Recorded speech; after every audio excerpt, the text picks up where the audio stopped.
Given the failure of COP29 to meet certain financial goals, are you optimistic about being able to achieve meaningful commitments at COP16?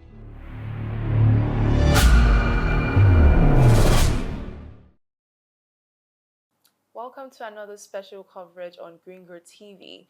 We turn our attention this time to the United Nations Convention to combat desertification, COP16, which is a landmark moment with its key focus on tackling land restoration and drought resilience. It kicked off yesterday on the 2nd of December in Riyadh, Saudi Arabia, and this year's conference actually marks the 30th anniversary of the UNCCD, and it's also the first COP to be held in the Middle East and North Africa region. And when you think about it, it's a region that's deeply affected by desertification and drought. So I would say that's a very good start there. And with the theme being our land, our future, I believe COP16 represents a moonshot opportunity to raise global ambition and drive a people-centered solution for sustainable land management. I'll be exploring this discussion with Maruz Hissien Yusuf, the coordinator of Youth Volunteers Chad Act 4 SDG organization, and Iceland, CEO, ECB Sustainable Youth Foundation. It's good to have you both join us on the program. How are you doing today? Very well. Thank you so much for the wonderful introduction. And yes, I'm very delighted to be on the panel, and I hope we have a very fruitful conversation here. Yeah, great. How's the air over there at Saudi Arabia? How's the conference been going so far? I hope you're enjoying it. Okay, so I don't know if Yes. Okay. All right, great. So let me just start with you, Maru. So I want to know, so what's the momentum like at COP16? What's the goal this year? What's this year's conference looking to achieve? And how is this COP expected to shape future strategies for addressing drought and land degradation, especially on a global scale? I just want to know, what's the goal? What's the major goal this year at this year's UNCCD's COP16? What's the air like over there? Right. Okay. Now, I think I got the question. Thank you for having me today. It is a good honor for me as well as it is a privilege for me to be here again in Green Growth Africa. We have been here last time during the COP29, and we had a very important conversation. I think we will have also an amazing conversation today about the UNFCCD, who is about COP for desertification. All right. I think we in Africa and also the Middle East, we are the most affected by desertification now, and we have to work for recognize for those for the world to recognize the importance of our land. We are losing land. I'm going to take the example of my country, Chad. In Chad, every year we lost more than 10 we lost more than 10 hectares of our land, and this is a very big challenge for us. It is new. Our community don't know what is going on exactly, and those kind of impacts are directly impact on our land, our agriculture, and even on our economy. And we have first to let the world recognize the importance of adaptation, the importance of desertification for the first time. And I think for the first time they accept to build the UNFCCD in a country who is very affected by desertification. Now, if you come to Riyadh, the desertification is here. The desertification is so by the ice. So this is the place to be. This is a place to recognize, to start from here, to as the major topic of this COP is together our land is our future. So if we really would like to have a very if we really would like to have a land without if we really would like to not lose our land, We must start now. We must recognize that our land is our future for the first time. Second, now our community don't care about what we are doing here. Then even though some of them don't know even what we are doing, what we are aiming to do. So we really need to have an impact in our communities. We really need to work hard to bring this land now. Like we have to work, we have to put the pressure to those leaders to finance the climate resilience, to give the financing for climate resilience. It is very important. Like now, the agreement include the creation of a green finance fund to support developing countries in addressing climate change impact. And now we are very proud to have the president of the COP15 was an African. He was a very strong president. He defends our um, uh, the damage, what we are living, where we are living, the reality of Africa. At the opening ceremony yesterday, everything has been said. So I think now everybody knows about the impact of climate change, the impact of desertification in Africa and in the Middle East. We are suffering. We are losing our land. It is time to work. It is time to come together to bring this synergy between mitigation and adaptation, between poor countries and rich countries, between those countries who are polluting the world and those who are not.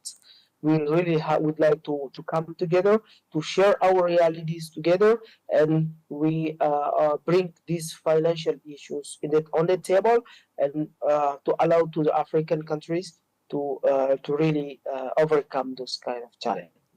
This All is right, what thank we you are very here much. to do.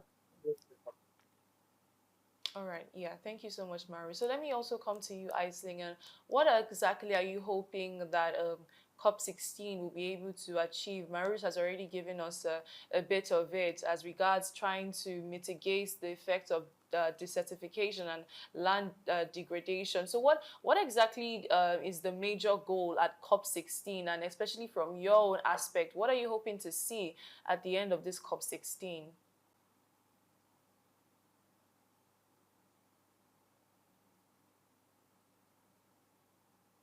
Thank you for the question.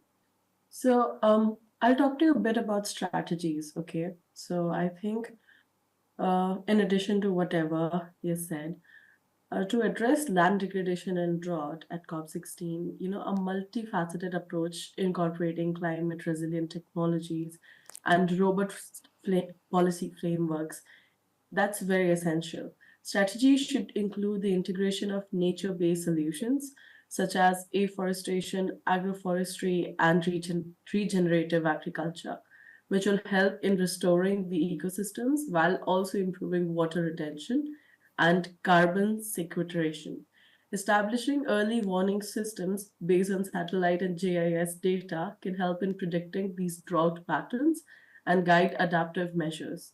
Additionally, promoting integrated water resource management can also help in optimizing water use across the sectors, and aligning national plan programs with nationally determined contributions will also ensure coherence with global climate targets, facilitating access to the international climate finance mechanisms like the Green Climate Fund and the Adaptation Fund. All right. Thank you very much. So let me come back to you, Marus. Just a few days ago, there were efforts to finalize a global treaty to end plastic pollution in South Korea, and that failed. And many have linked the failure to Saudi Arabia. As regards not allowing the agreement to push through. So now looking at how looking at some of the, should we say, contradictions surrounding Saudi Arabia's push for sustainable development, moving away from fossil fuels and plastic pollution, are you confident that Saudi Arabia is actually committed to achieving these ambitious goals of COP16, particularly in terms of aligning their policies with sustainable development? Do you really think that Saudi Arabia as a country would be able to meet the targets that they have set, or is it all just lip service? What are your thoughts on their commitment at COP16? Have you seen much effort from them being made to ensure that we're able to reach the solutions that we need as regards this particular issue?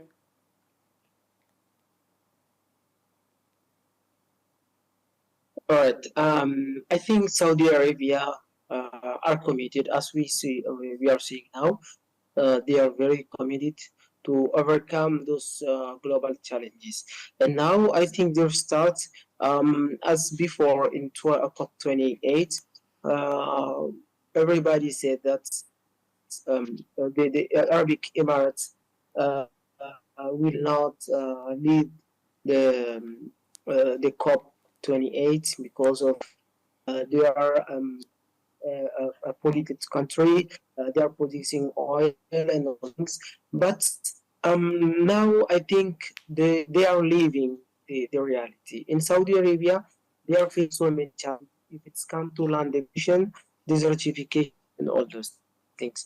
Before the start of the COP, we was visiting some areas, some places, and they now they are affected really by the climate change, by the desertification, by the land pollution, future of their country first, and also for the humanity.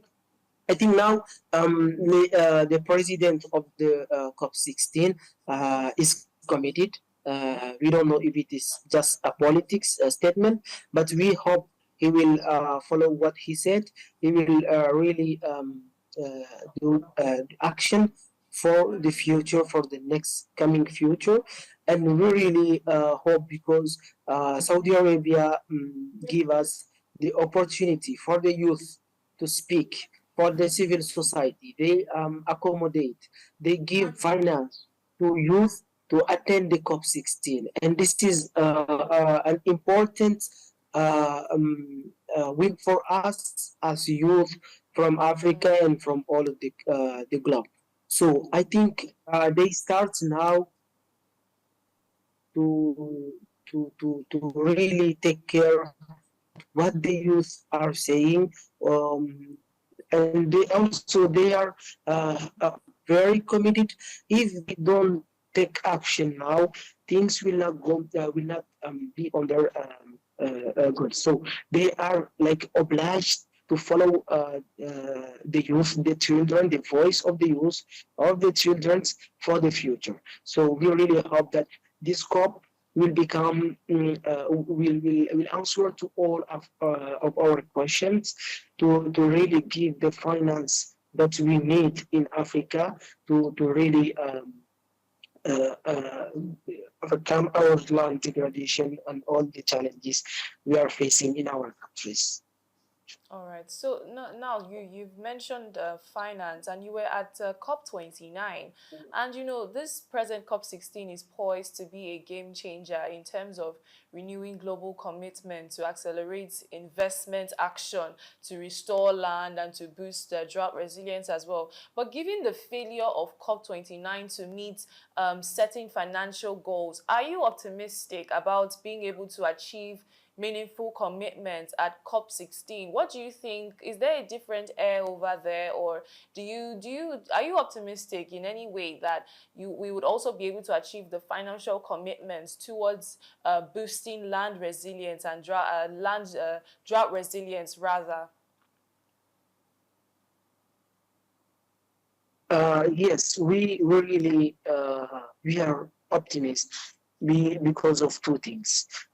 First, the country, the host country, is like give us hope that they are really committed to uh, to conserve the land degradation. and also to finance the land degradation. Now they start. What we are why are we are optimists? Because the Saudi Arabia, the host country, starts already the financial gap. They already finance more than 300 youth to attend the COP16. They give them the place they deserve among the parties, among the discussion, among the negotiation. And this is really very important for us to raise our voices, to let them know that this is the reality that we are facing, and this is what we need for our land, this is what we need for our communities. This is this first thing give us hope. The second things, like we saw that last year in Dubai, it was the same challenge. But at the end of the COP, the United Arab Emirates execute what they said, like they accept their loss and damage finance.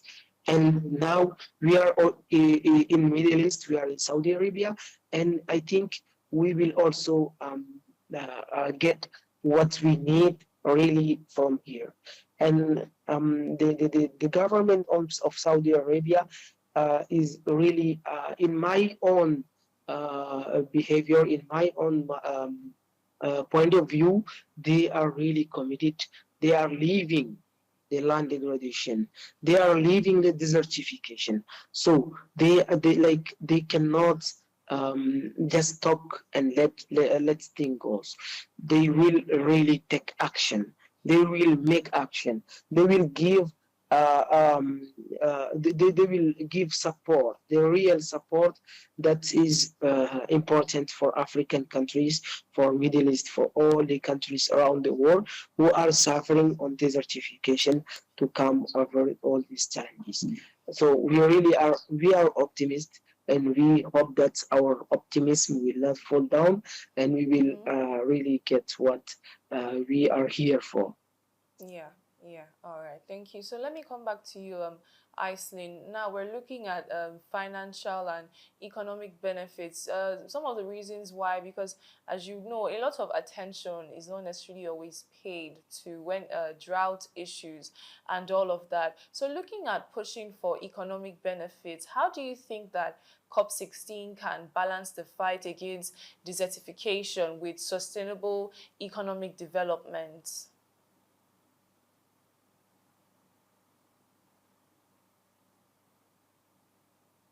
Thank you for the question. Okay, so addressing drought requires a paradigm shift towards proactive, data-driven policies. Establishing drought risk management frameworks that integrate hydrological modeling and climate projections can enhance preparedness. Governments need to adopt climate smart agricultural policies, promoting drought to learned crops and conservation agriculture techniques to improve soil moisture retention. Investments in desalination infrastructure and aquifer recharge projects can mitigate water scarcity. Developing index based drought insurance will help vulnerable populations manage economic risks. And the policies must mandate multi hazard risk assessment, and they need to integrate artificial intelligence for real time monitoring and response. The international collaboration through South South cooperation can also accelerate the transfer of best practices and technologies. So, we are hoping for a better outcome, and these are the points that I would like to add from my end. And apart from that, we had a meeting of finance today, and it was a ministerial dialogue on finance, unlocking public and private finance for land restoration and drought resilience. And we also had the 22nd session of CIRC. So yes, we're looking towards better approaches and towards better management. So what were the conclusions from the meeting on finance that you had, are there, from the meeting, are you optimistic that we would see a better change as regards finance in this issue, unlike the unfortunate incident that we had at COP29? So from that meeting, do we have hope, or as regards getting enough finance to tackle this issue? Yes, this time we are quite optimistic, and this is a issue that requires to be, handled. And apart from like everything that I've already said, I am optimistic about it this time and All hopeful, right. because we must never stop being hopeful. Of course, yes. So, and let's now look at it from the aspect of policies and investment shifts. How necessary are they? What necessary policy shifts, or what necessary initiatives do you think we need to see at COP16 to better prepare countries this time, especially countries that are most vulnerable to this issue of desertification and drought? What do we need to see at COP16 to prepare countries better for drought-related challenges?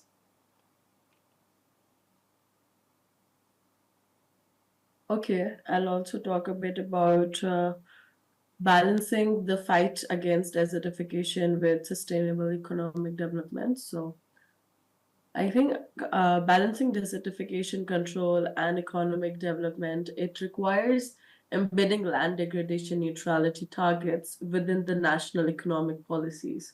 Payment for ecosystem services schemes can incentivize sustainable land management by monetizing the environmental benefits of restored land. Promoting circular bioeconomy models can transform these degraded land into productive assets for biomass energy and sustainable agriculture, generating green jobs and reducing on extractive industries, implementing sustainable land management practices through precision agriculture, leveraging remote sensing and soil monitoring can enhance productivity while conserving resources. The public-private partnerships and impact investments need to focus on the financing large-scale land restoration projects that will contribute to the GDP growth and also to community resilience. All right. Okay. Thank you very much. So we'll take a short break now, and when we come back, we'll look into the World Drought Atlas that was launched at the event yesterday, and of course the critical insights that it reviews. So we'll have all that in a moment. Don't go anywhere.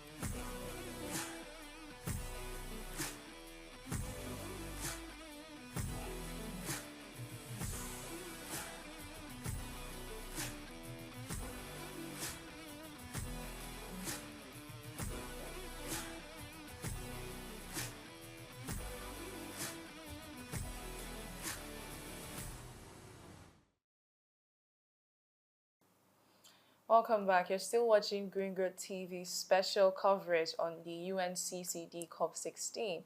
And now, just yesterday, the World Atlas was launched at COP16. And I want to come to you, Marus.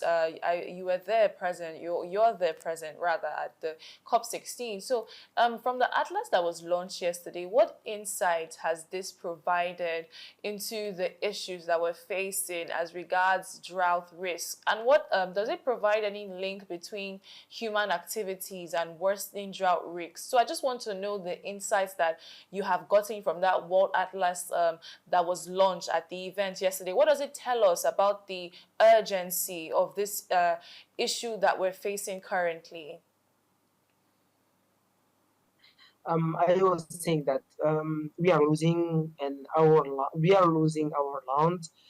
The humanity is losing now. Why? Because without land, we will not live. we have just only one planet.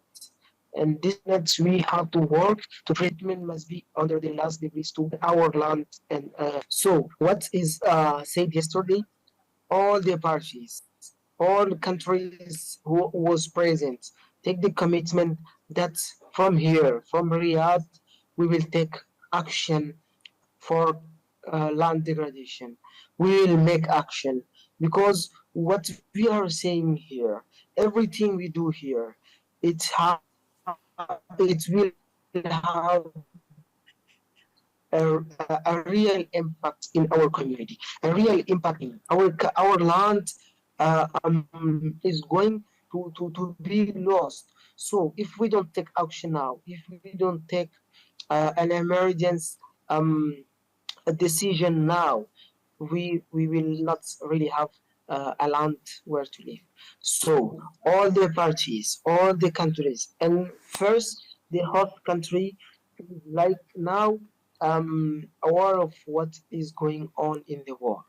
They are like responsible of the future of this humanity, and they must take good action who can help all the parties, all the countries who are facing the desertification to overcome the challenges. So we really we will have we just start we will have an important discussion about how to finance the land the restoration of the biodiversity, restoration of of lands, how we can plant trees, important things. And this is what everybody is talking about here now. We must plant trees as more as we can, and we have to uh, um, uh, and like we have to come over all our dignitaries, all of our statues. We have to come together as one humanity, work together, and provide this this uh, uh, this what can I say, this change that we need in the world. And all the countries, all the parties are responsible of every decision that they are taking here now. So we hope that they will work uh, and think about those vulnerable communities, those people who are not able to come here and speak about their situation. They will also think about those children who will live in this world tomorrow. They think about those youth who are responsible of the future of the humanity now, and all these coming together with one word. We have to save the humanity, and it is now. Okay, so talking about youth, there was an announcement yesterday of the appointment of a special youth envoy at the launch of the desertification fresco at COP16. What can we expect from this special youth envoy that was announced? What can we expect from this initiative, and what does it mean to you? Yes, it is very important, and also it have so many. It means too much for us because before youth are not part of the parties. Everything they do it alone. They decide behind our like behind the youth. They decide for our future, and they will not be in the war for the next coming 30 years, 40 years. We will be the one who will have this world in our hands. They will not be here. So the first thing that they have to do is to put us on those decisions. And it is very important.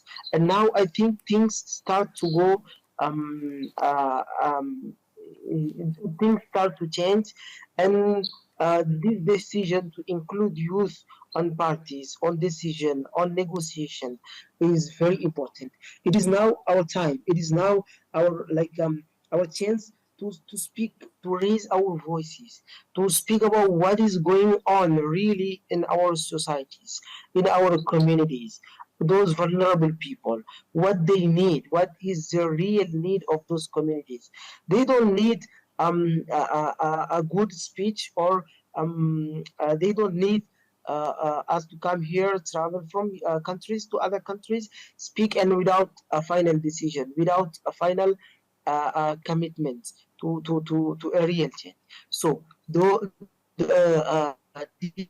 this decision to include youth as part of the decision maker is very important, and it is like a job for us to start work for what we really need in Africa, what we really need in the world, which kind of Africa we need tomorrow, which kind of world we need to live in tomorrow. And it is very important for us. It have too much sense for us, and we really are committed. We will have a very long discussion with our dignitaries, with our decision makers. We will show the reality of our communities. We will show the reality of our countries facing land degradation, and we will also the most important things, we will provide the solution that we need. This is what we need for Africa, and this is what we need for you to do for us now, to a global change. And this part of things is very important, because without youth, there is no solution. Youth are part of solution, and we have to be on every decision who will talk about our future. And I think last time in Baku during the COP29, the Secretary General of the United Nations said that um, we from now we will not take a decision for people who are the first responsible, and they have to be there. They have to be where the solution are taken. They have to be part of it. They have to raise their voices. We have to give them the place that they deserve it. From now, we will not work with youth. We will work with youth, and we will work among youth. So I think it is a very important decision. And now we hope that from now, everything concerning this, the future of our planet, the future of our countries, will not be taken without us. And Yeah. we hope that it will be in Yeah, all right. Thank you, Maris. So let me come to you now, Iceland. We also had the SAI Green Initiative announced yesterday at the COP16. What tangible outcomes do you think we can expect from its ambitious target to restore 40 million hectares of degraded land by 2030? What do you expect from this initiative that was announced yesterday? Thank you so much for that question. It is quite an important thing to be discussed, actually, I believe. So, restoring 40 million hectares by 2030 can yield significant environmental, social, and economic outcomes, such as enhanced carbon sequestration capacity, then increased biodiversity, and improved ecosystem services. This scale of restoration, it requires leveraging remote sensing and GIS technologies for precise land mapping and monitoring. Achieving this target involves implementing integrated landscape management approaches that combine reforestation with sustainable agriculture, mobilizing finance through green bonds, debt for nature swaps, and results based financing and performance based climate resilience grants is quite critical. Technological innovations such as biocar application and the mycorrhizal inoculants can accelerate soil regeneration. Partnerships with multilateral organizations and private sector stakeholders will ensure resource mobilization and scalability. So we also had, still talking about now, if we look back at COP15, COP15 highlighted innovations and the involvement of local communities, especially women. So now looking at COP16, what further progress can we expect from it in those areas, or rather, do we see progress in that area of involving the challenges that women face and not just women, even children and youth as well, and just generally vulnerable communities that they all face when it comes to drought and desertification? What are we expecting from COP16 to address in those particular areas?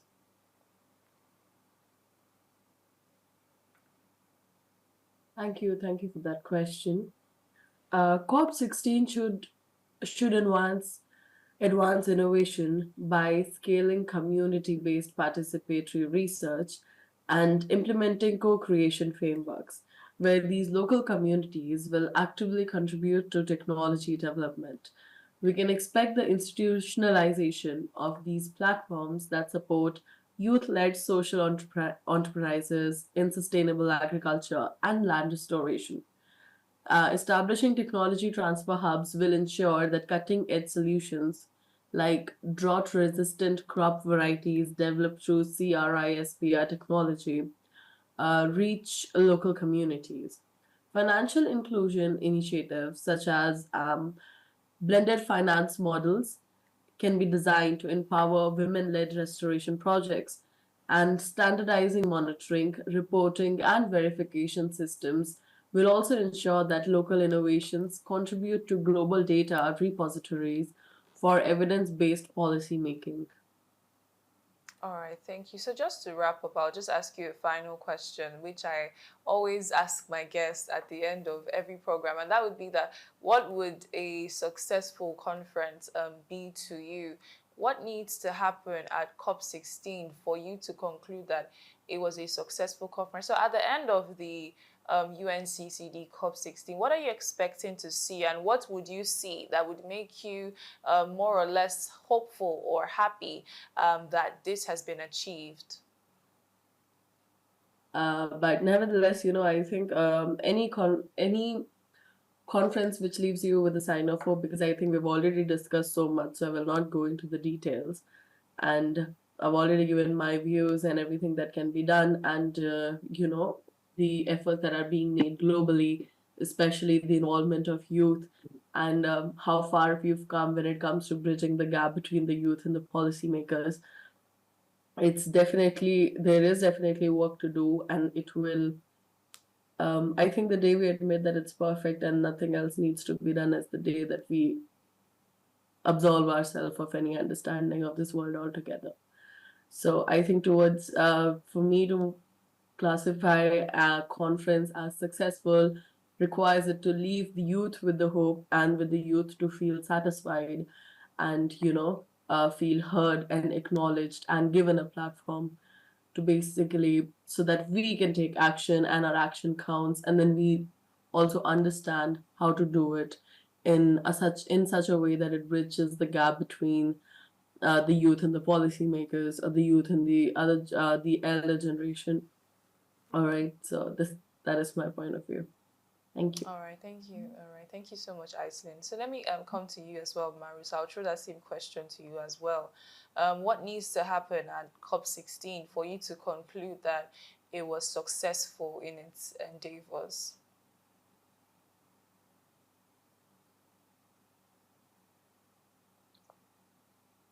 Okay, I cannot say that it is successful now, but we hope so. We are very optimistic that it I think will be in our right, in our think will be as we need it to be. So I think now what's going on here, it give us hope, it make us optimist that things will not be like before. Like if we compare the last COP 15 in Abidjan, Cote d'Ivoire, it was not same as this COP. So we hope that this COP will be like a point of depart for us to show our need. What is the need of youth? What youth need really from the parties, from the leaders to do, and what is our solution? What is our contribution to the global change, to fight against climate change, to fight against desertification, to really have an impact on our communities, uh, to raise of those who. All right. Okay. Thank you so much, Marus, and thank you, Aisling, as well, for joining in on the discussion. One thing that is clear is that we need this conference to be more than just a meeting, but a defining moment to address the urgent challenges of land degradation, desertification, and of course, drought. From Riyadh, where these critical conversations are taking place, to communities worldwide impacted by the actual issues, the decisions made must resonate far beyond these 2 weeks. So do stay tuned to Green Growth TV as we continue to bring you updates and insights from COP16. Many thanks for watching. I'm Tonio Gubanjo. It's bye for now.